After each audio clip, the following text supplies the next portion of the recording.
The case against 5 of the men accused of plotting to kidnap Michigan Governor Gretchen Whitmer is heading to the grand jury. Prosecutors say their evidence includes this video of what they called a field training exercise. They also have a map allegedly drawn by one of the men showing the area around Whitmer's home.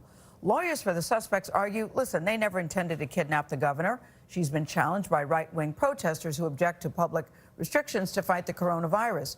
President Trump blasted the Democratic governor's handling of a pandemic in a campaign stop in Michigan on Saturday, responding to the crowd chanting, "Lock her up." Mr. Trump at that point seemed to enjoy those words and then said, "Lock them all up." Tony asked Governor Whitmer to respond to that. Tony, what'd she say about that?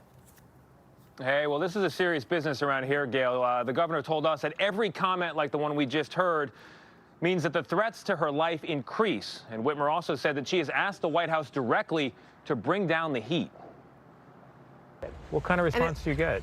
It falls on deaf ears every time. They haven't done a darn thing. And in fact, 10 days after a plot to kidnap, to put me on trial, and then to murder me, 10 days later, they're back in Michigan using the same rhetoric I've been asking them to turn the heat down. It is dangerous. Now, another Michigander, Ronna McDaniel, the GOP's national chairwoman, she says actually the governor is the one who's being inappropriate. We joined her as she went door to door talking to voters. We're going to have more on that later in the show. It's a hard-fought race here, Gail.